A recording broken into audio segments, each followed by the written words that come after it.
Maybe one of the most important steps you take before buying a house, but surprisingly, it's a step that many people skip. RE/MAX's Sam Correa is here to talk about a real property report. Nice to see you. Thank you for having me. What exactly is this real property report, or RPR? This is something that the seller provides as a warranty to the buyer that the house and land is in compliance with the side yard setbacks and city guidelines.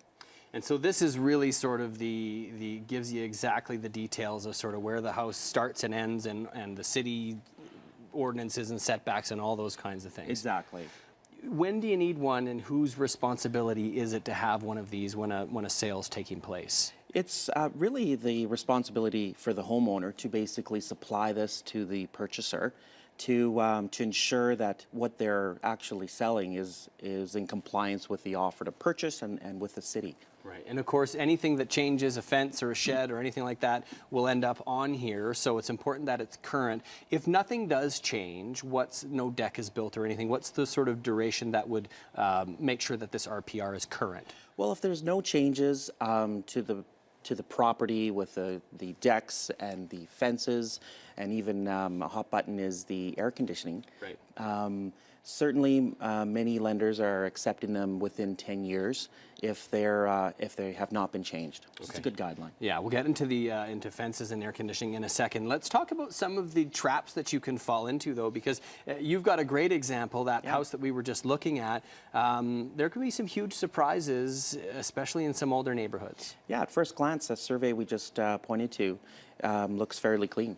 Right. But there was a lot of things wrong with that real property report. Yeah, and one is the section of land that's highlighted. If we can just bring up that second graphic, guys. Yeah, there it is there. So this section of land, just explain this. Quite interesting. So this is a property that I purchased last year, and it's in the inner city. It's a half an acre. So the original owner had purchased it in 1967. And at some point in the 70s, he had gifted the highlighted section to the neighbor. And it could have been a case of wine, it could have been a handshake, right. We don't know. So, of course, the issue there is when they went to sell, of course, there was a lot of work to be involved to get that to comply. And so any buyer coming in is wondering why a part of their land, what appears to be their land, now belongs to someone else. So obviously that's a great, a great thing that you can find out by making sure you get this RPR. The other thing is setbacks. This is an important, especially if you're looking at doing any additions or building a fence, that kind of thing. Correct. At first glance, you'll see the highlighted portion there. Appears to be quite a bit of setback from the neighboring property. It looks to be within compliance at first glance. The reality, it wasn't. In 1967, the eaves on the right portion of that property were actually, I think, about a foot into the acceptable easement and encroachment guidelines for the community. So that took some doing to get it to comply, almost 50 years later. Right, huge deal as well. If you're putting up a fence, you've got to be aware of those things. Fence is a big one. Most homeowners will just, do it yourself, eyeball the property line, and that's a big mistake. Certainly they should hire the surveyor to survey the property line. So when they are building the fence or any other improvements like retaining walls, that they're certainly building it where they should be. You do that wrong, and they can come in and just have you tear it down. Certainly there's a lot of things you can do after the fact to save it, but if you're not in compliance, when you go to sell, there's always a problem. Right. Let's talk about air conditioning units. This is something that's sort of a new challenge. The big one is for the I'm seeing this mostly in the inner city and properties that don't have a huge side yard.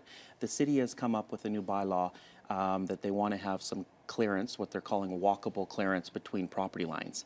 And if you have an air conditioning unit prior to January 1st, 2007, and you can supply the invoice as the key that it was installed prior to that, it's usually going to be grandfathered. After that, you may have to go for a building permit to get it approved, right. Or even go for an expensive encroachment agreement. Yeah, not cheap if you need to move that unit as well, right? Yeah. Okay, the RPR's not necessarily cheap. I know that we were talking off camera. You've got some great ways to sort of save some money around that. We're out of time, but you're fine if people either fire you an email or give you a call on that? Absolutely. Lots of ways to save money, and I'd love to help. Okay, great stuff as always. RE/MAX's Sam Correa, and for more information, you can head to samcorrea.ca. The Market, sponsored by Sam Correa of RE/MAX House of Real Estate.